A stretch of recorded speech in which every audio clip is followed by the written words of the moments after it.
Now for our story. This evening, Aunt Mary Lane's little farmhouse on Willow Road was brightly lit. In her room upstairs, Peggy Douglas, Aunt Mary's niece, was dressing with particular care. But strangely enough, she was not wearing a new dress. Instead, after much thought, she had chosen a bright red wool, a dress she'd worn a long time ago, when Bill Meade had been a frequent visitor at the Lane farm, before his marriage to Kitt Meade. There were lights burning in Randy Lane's room, too, for his mother had shooed her somewhat reluctant son into change into a white shirt. Downstairs, Aunt Mary herself was busy in the kitchen, which was fragrant with the odor of roasting meat, and a luscious apple pie, which was cooling on the windowsill. Aunt Mary was dressed up, too, with an odd little native necklace around her neck, which Randy had sent her from the islands when he was overseas. Now, as she moves about the pleasant kitchen in her calm, efficient way, she hears the little pickup truck come into the driveway, hears the motor die with a little sputter, and a moment later... Oh, I've been working on a railroad all the livelong day. I've been working... Hi, Aunt Mary. Oh, hello, Lefty. You got back just in time. In time for what? Dinner isn't ready yet, is it? No, but I want you to make one of your nice fires tonight. Okay. It'll only take a minute. Where's Peggy? She's upstairs getting dressed. Oh?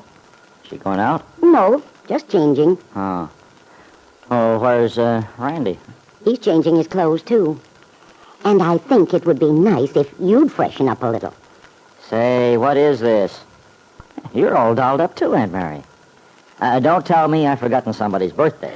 No, it's nobody's birthday. Well, something's going on.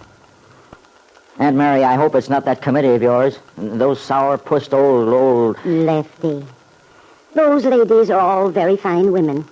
And they're to be respected for the job they're doing for the young people of the community. Maybe so. They still look like blue stockings to me. Oh, blue stockings. Oh, Lefty, that word went out of fashion in 1900. Not with me, it didn't. Well, anyway, what is going on? We're having company. Oh, sure, that's easy. But who? Lefty, I talked to Angus McKillop today. What's that got to do with it? Don't tell me he's... He told me something rather important. Bill Meade and Kitt were divorced yesterday. They were, huh? Mm-hmm. Well, it's about time that mess got taken care of. Now maybe we can all forget about it and stop harping on it all the time. What happened to the kid of theirs, huh? The baby was awarded to Kitt. I figured it would be. And Bill was feeling pretty low about it. You don't say. Excuse me while I don't break into tears. Now, Lefty, I want you to be nice to Bill tonight. You mean he's the one everybody is... Yes. I invited Bill to come out to dinner. And I want you to behave yourself now. You're always so grumpy when that boy comes here. Look, Aunt Mary, you needn't worry about me. I'm not going to be here. You can just count me out. I'd rather go hungry than... Now, Lefty. It's time we had this out once and for all. You've been fussing and fuming for months. Every time Bill Meade's name comes up. And when he comes out here, you hardly speak to him. Why should I? All he does is get Peggy all upset again. I'd like to see him clear out of town, stop bothering us. I'm not asking you to like Bill, Lefty. I realize I can't expect that. But I do think you ought to be fair. That boy has done everything he could do to be honest with us. With Peggy. He's behaved very honorably all through these months. And I think he deserves some credit. He's not going to get any from me. Oh, Lefty. I know you're only thinking of it from Peggy's standpoint. But we might as well make up our minds. We'll have to let Peggy decide how she feels. We can't affect what happens in the long run, no matter what we do. We can see that she isn't exposed to something that'll hurt her. But keeping Bill away isn't the answer. If two people love each other... Who said they did? Aunt Mary, you seem to forget that Peggy's engaged to Nicholas Dorn. There's a guy who's worthy of her. Nicholas is a fine boy. I don't deny it. But Peggy has to make up her own mind. And she'd still have to, Lefty. Even if Bill Meade were 1,000 miles away. I only wish he were. But he's not. He's coming out here to dinner tonight, and... Oh, there he is now. Now, Lefty, you go and let the boy in. Try to be friendly and gracious. He's come here at my invitation to be a guest in our house. And I want him to feel he's welcome. I'll try to do what you want, Aunt Mary. It's your house and all. But Darn it, do I have to let him in? Can't I come in I'd later? be very grateful. I've got to get the dinner on the table. Peggy isn't down yet. No Randy. Oh, well, if I have to.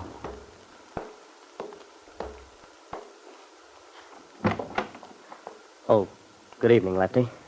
Hello, Bill. Come in. Come on in the living room. Oh, thanks. Here we are. Sit down, Bill. Look, why don't you take that easy chair of mine? It's very comfortable. Oh, well, thanks. That's nice of you, Lefty. Well, I don't believe I've ever sat in this chair before. I've always felt as if it had your name on it. Well, a guy gets used to sitting in a certain place. I guess I've sort of hogged it most of the time. Oh, I didn't mean that. The evening paper's right there on the table. If you'd like to read, go ahead. Enjoy yourself. Hey, don't you bother about me, Lefty. I'll be all right. Well, that's swell, Bill. Just make yourself at home. Say, I've got to go out and get some wood. I'm going to make a fire. Will you excuse me? Well, sure, Lefty. Go right ahead. Okay. Bill, Yeah, Lefty? if Aunt Mary should come in, she's out in the kitchen, you know, would you just tell her that I got you settled and then I had to go out and get some wood for the fire? Yeah, I'll tell her. Peggy will probably be down pretty soon anyway. Well, I'll be seeing you in a little while. Sure. What the dickens got into him, I wonder? It's acting sort of screwy. Lefty behaved himself beautifully at dinner, considering what an effort it was. And all in all, the meal was a great success. Afterward, Randy insisted on helping his mother with the dishes, and Lefty disappeared toward his own little house, probably to recover from trying to be agreeable to Bill. Now, Peggy and Bill have stepped out to the front porch for a minute. Isn't it beautiful tonight, Bill? That moon's just as big as you said it was. Yeah. It was just coming up as I drove out here tonight. Oh, what was that song you always used to sing? Oh, Moonglow? Yeah. Yeah, I used to love hearing you sing that. You almost convinced me I could sing. Well, you can. You have a lovely voice, Peggy. Well, I'm glad you think so, Bill. Have you seen Jane Plummer lately? No, I haven't. You know how busy Jane is. Yeah. How's your job, Bill? It's fine. Of course, I'm sort of behind with a lot of things this week. What with the divorce. That's right. It probably was sort of, well, upsetting. Yeah, it was. I'm glad it's over, though. For a lot of reasons. Naturally, Bill. It's been hanging over your head so long. Well, I mean, it's wonderful to know that there's nothing to keep me from, that is, that my life is all clear again. It would be. I'm awfully happy for you, Bill. If you're happy. Are you, Bill? Happy, Peggy? I don't know yet. That all depends. Peggy's heart jumped. Was Bill going to ask her the question she both desired and feared to hear him ask? And if he did, would she dare give him the answer that was in her heart? How could she be sure that was the right answer to give? Now for our story. It was after supper at Aunt Mary Lane's farm, a supper which tonight had been a special festive occasion. The first time Bill Meade had been invited to a meal since his marriage to Kitt, Ben Calvert's spoiled daughter. But that marriage had been legally dissolved the previous day, and Aunt Mary, knowing how lonely the young man must be, had invited him to spend the evening, much to Lefty Larkin's disgust. But now dinner is over, the dishes washed up, and Peggy and Bill have gone outside to the front porch. In the living room of the farmhouse, Aunt Mary and her son Randy sit contentedly in front of the fireplace. Lefty, however, is anything but peaceful. He appears to be restless and uneasy. Now he prowls over to the window for the third time, and Aunt Mary says, Lefty, Lefty, whatever is the matter with you? Yeah, you've been stalking around like a caged lion. I was just wondering if the weather's going to change. I think it's going to rain. Rain? Oh, Lefty, there's not a cloud in the sky. Just the same, you never can tell. What's the matter, Lefty? You worrying about your Delphinium? Shucks, no. They're going to be fine. A whole lot better than some people's I could mention. Oh, Lefty. Hey, Randy, what are you doing here with the old folks? Why don't you go out and join Peggy and Bill? Are you kidding? No, I'm not. Don't you think I'd be a little silly? Bill and Peggy don't want me hanging around. Now, listen, you're Peggy's cousin, and, well, if there's any moon gazing going on, you ought to be with her. Lefty, didn't you ever hear the expression, three's a crowd? I know what's bothering you, Lefty, and I think you're being very foolish. As I told you tonight before dinner, Darn it, Aunt Mary, you can't say I didn't behave at dinner. My gosh, I practically tripped over myself being polite to the guy tonight. Yes, Lefty. I could see you were trying. But you were making such an obvious effort that it was pretty evident you only felt you were doing a duty. Oh, so that's it. I wondered what was eating you, Lefty. You were so darn polite. I thought you weren't feeling well. You mean by that the only time I act decent's when I'm on my last legs? Oh, no, not exactly, pal. But you don't usually fall all over yourself. You offered Bill the sugar 3 times. The poor guy was so grateful for the attention he didn't dare refuse. He accepted every time. Poor Bill. I happen to know he doesn't take sugar in his coffee as a rule. Yeah. That serves him right. I hope it was like syrup. Oh, Lefty, do you know what you remind me of? A little boy. Oh, Aunt Mary, you know how I feel about Bill Meade. How I've felt all along. I don't approve of the way he's treated Peggy. And I thought it was all over and done with. That's what none of us but Peggy and Bill can be sure about, Lefty. And I feel we shouldn't interfere. But why not? Why should we stand around and let Peggy ruin her life? Oh, Lefty, nobody wants that. I want Peggy to be happy. Find the life that suits her every bit as much as you do. Then why don't we tell Bill Meade to go peddle his papers somewhere else? Peggy's been getting along fine since he's been out of her life. Lefty, Bill hasn't been out of Peggy's life, really. I mean, if he was in her mind at all. Well, she's engaged to Nicholas Dorn, isn't she? Doesn't that mean she'd forgotten Bill? But their wedding was postponed, remember? And it's a good thing, it seems to me. I don't see it like that. I'm darned if I do. well, I'm inclined to agree with Mom, Lefty. I admit I don't know either Bill or Nicholas Dorn very well. But from what I do know of them, though, they're both on the square. And from that standpoint, Peggy's pretty safe, whichever choice she makes. Except that it's important for her to marry a guy she's in love with. And as Mom says, that's something only Peggy can decide. But she has decided, I tell you. She chose Nicholas. I'm not so sure. She may have had reasons. After all, when she got engaged to Nicholas, Bill's affairs were still snafu. Don't forget that. Now he's beginning to get himself organized. And Lefty, a man has a right to make mistakes once in a while. If he realizes them and tries to make up for them. That's right, Randy. I agree with you. Ah, what's the use? Everybody's against me. Oh, no, I don't feel that way, Lefty. Just because Mom and I happen to see things more or less the same way. It's my opinion that Peggy's still nuts about Bill. And if she is... There's no point in talking about if she is, she's not. Well, then what are you worried about? Well, even if she is in love with him, that's all the more reason why Aunt Mary shouldn't have asked him out here tonight. It's like handing him something on a silver platter. Now that he's got his divorce, he'll start all over again with Peggy. Just when everything was going fine. But, Lefty, things haven't been going so fine as you seem to think. They've been a whole lot better than they were the last 6 months. Maybe you've forgotten how unhappy Peggy was when Bill pulled all the shenanigans. I haven't. No, Lefty, I remember. But when Bill told Peggy why he'd been forced to behave as he did, all her bitterness was dissolved. Since then, she's had nothing but friendliness for him. I believe Bill loves Peggy deeply and sincerely. He's taken a very screwy way to show it from what I've seen. And I'm very much inclined to believe Peggy loves Bill just as deeply. Of course, it's too soon to tell. But keeping them apart wouldn't be the answer. You're right, Mom. You ought to know that, Lefty. Why, it's the worst thing you can do. Look what happened to Romeo and Juliet. Well, let's leave Shakespeare out of this. I'm talking about Peggy Douglas, my own Aunt Mary's niece, and the nicest, sweetest little girl in the whole darn world. Oh, nobody will argue with you on that, pal. There's no doubt about how any of us feel about Peggy. We all want her to be happy.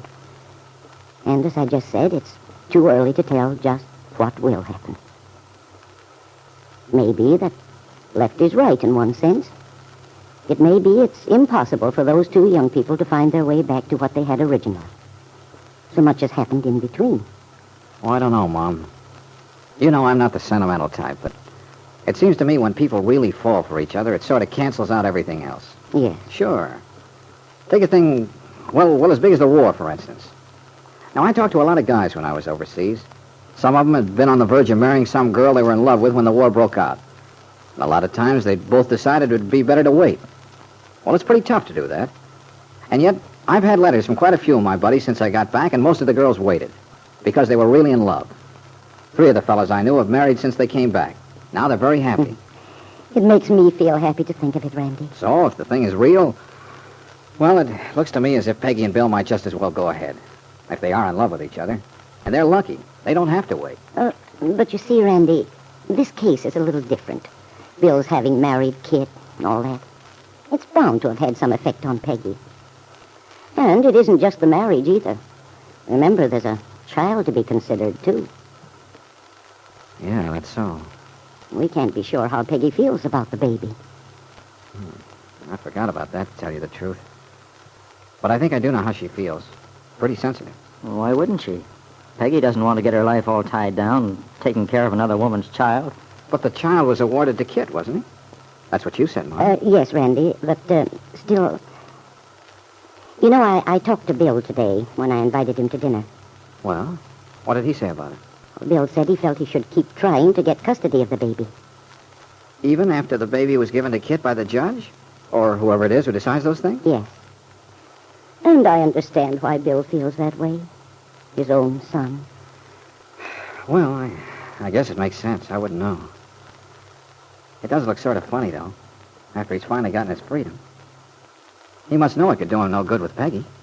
That's why I think it's too early to say what will happen. Yeah. Well, maybe you're right. And yet, if they are in love... This whole conversation gives me a pain. All this talk about Bill. It seems to me we've been arguing the pros and cons about Bill Meade since the beginning of time. Getting so I can't even stand his name. It's always poor Bill this, poor Bill that. I wish the guy'd go back to Oregon or wherever he came from. We'll never have any peace around here until he does. Lefty, it's something that has to be discussed. What would you have us do? All I know is I want Peggy to be happy. And for my money, she never will be if she gets tangled up with Bill Meade again. 3 people, all devoted to Peggy Douglas, wanting her happiness, and yet differing as to how that happiness might be brought about. Aunt Mary, who brought the girl up since she was a youngster, Randy Lane, her cousin, who feels more like an older brother, and Lefty Larkin, who knows the young girl to be his own daughter, though he has kept the secret for many years. And only time will reveal which of the 3 is right. Now for our story. Yesterday, in the chambers of Judge Willoughby at the county seat in Stanton, the case of Meade versus Meade had ended in the solemn judgment, divorce granted. Bill Meade's heart had leapt when he heard those 2 words, which represented the final step in the long, unhappy road he and Kitt had followed since the realization that their marriage had been a failure. But he'd had a great disappointment, too, for the baby boy he believed to be his son had been given into Kitt's custody. When he returned home, he'd been visited by Nicholas Dorn, the young writer, to whom Peggy Douglas had been engaged for some months. Nicholas had encouraged Bill in his intention to see Peggy at once, because Nicholas believed and feared that she still loved Bill. Bill had agreed to see Peggy that same night, but the meeting had been delayed. Unbeknown to Nicholas, Bill has just arrived at the Lane farm, while Nicholas is in his room at the Brown Palace, thinking about the meeting between Bill and Peggy, which he believed to have taken place last night. Nicholas hadn't heard from Bill, but wondered what it meant. Finally, in desperation, he telephones Peggy. Hello? Hello, Peggy. Oh, Nicholas, how are you? I'm all right, I guess. How about you? Well, I'm just fine, thanks, Nicholas. You are? Why, yes. You sound so surprised. Shouldn't I be? Oh, sure. Anything new and exciting happened around there recently? No, nothing special. Oh. Nicholas, what's on your mind? On my mind? Nothing. What makes you ask? Well, you sound so odd. Maybe you've forgotten. Maybe I sound like someone you used to know a long time ago. So many things have happened to you probably since the last time I saw you. Nicholas, what on earth do you mean? What could have happened? Oh, lots of things. For instance, last night. What about last night? Oh, I don't know. That's what I wanted you to tell me. On second thought, though, I'd rather hear it in person. Look, may I come out there tonight? Might as well get this over with. Well, I still don't know what you're babbling about. But as for tonight, Nick, I'm sorry. You see, Bill's here for dinner. Aunt Mary invited him. Tonight? Again? Why do you say again, Nick? Bill hasn't been here for days. You mean he wasn't there last night? Why, no. Then you haven't... I mean, he hasn't... Nicholas, you aren't making sense. No, I'm sure I'm not. Well, I'll call you tomorrow, Peggy. I survive. What's that? I didn't hear... Nothing, Peggy, honey. Nothing at all. Bye. Bye, Nicholas. So that's it. Joe didn't go last night. He's out there now. I've got to go through another night of waiting. Well, I can't do it in this place. These four walls are driving me batty. A few minutes later, Nicholas entered the cocktail lounge, which opened off the lobby downstairs, went up to the bar, and ordered a drink. Now a young woman on the stool next to him looked up with a rather cynical expression to say, Greetings, Mr. Bourne. Oh, Mrs. Meade. You here again? If you're implying I spend half my life in here, you're wrong. I haven't been here since the last time we met. You don't say. But I have an excellent reason for coming in tonight. It's a celebration in a grim sort of way. Celebration? Of course. You should know that this is an occasion calling for amendment. Sorry, but I'm not up on local gossip. So don't try to pretend you don't know what happened yesterday. After all the emotional handsprings you've been turning lately. You know very well Bill and I got our divorce yesterday. I'm drinking a toast to the fact that I'm a free woman. Congratulations. My, you say that with such fervor. But then I could hardly expect you to mean it. In spite of your chumminess with Bill, I doubt if you're really glad he's free. You can't quite make the grade, can you? I don't know what you mean. Oh, look, stop bluffing. You're bothered, and I know it. Do you? Certainly. You're brooding about what effect the divorce will have on your engagement to Peggy Baker. Well, you're quite right to worry about it, as I told you a long time ago. All right. So I'm worried. Yes, and it's on your own head, too. You had to be the noble, self-sacrificing Galahad, waiting around for Bill to get his freedom so little Peggy Douglas could make up her mind which view she really wants. Well, now you see what nobility gets you. And where. At least, Mrs. Meade, I know where you hope it will get me. Miss Calvert to you. When I do things, I do them all over. Miss Calvert, then. Well, I'll say this for you. You did keep your word. Now, recall that you said you were going through with divorce. Yes, I did tell you I would. You see, I'm a woman of honor. That I doubt. Well, you must have had reasons all your own for deciding on the divorce. I suppose I had. The fact is, it's over and done with now. We can all pretend it never happened and start over. I wonder if we can. Mr. Dorn, you took my advice before once. And now I'm going to give you another jewel. That's awfully right of you, but no thanks. I think I can muddle along somehow without your advice. No, I insist. Mr. Dorn, if you have any sense at all, clear out fast.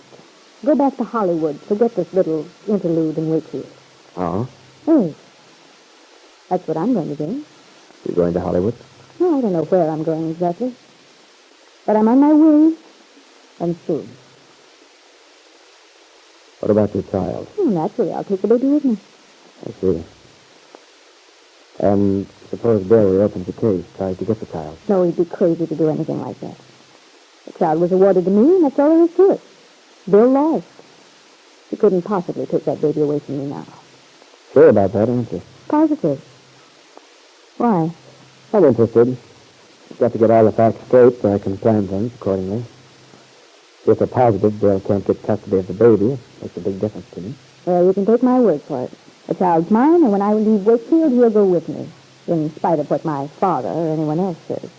What's the matter? Doesn't your father want you to leave? Now, he's not shedding any tears about my going. It's the baby he wants to hang on to. But it won't hurt. So if that's what worries you, you can relax.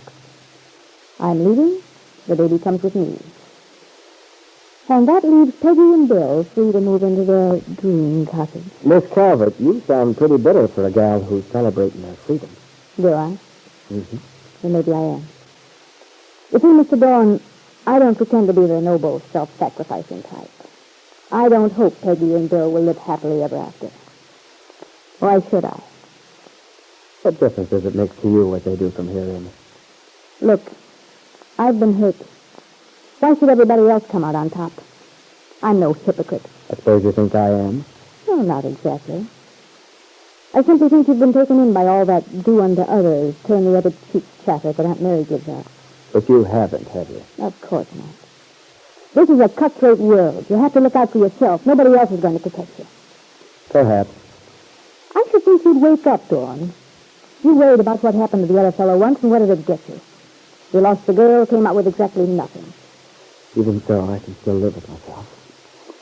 Besides, maybe I haven't lost the girl. You don't really think there's any doubt, do you?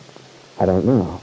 There's a faint possibility. What an optimist. Besides, suppose I had tried to rush Peggy into marrying me. You said yourself it'd be crazy to marry someone who didn't love you. Yes, I did. It's just that it irritates me, your being so righteous about the whole thing. Why don't you show a little spirit, a little strength of character? Perhaps you confuse being decent with liking character. All I know is you ask for what you're getting. And personally, I'm going to enjoy watching you when you have to take your medicine like a little man. Yes, I'm really going to enjoy it. Kitt's vindictive laugh still rang in Nicholas Dorn's ears as he went upstairs back to his room. It was 7 o'clock now. Dinner was probably over at the Lanes. Peggy and Bill would be... No, Nicholas said to himself, I won't think about it. I'll forget about it until I know what's happened. But he knew he wouldn't be able to forget. Knew that his whole future life hung in the balance tonight when Bill Meade talked to Peggy.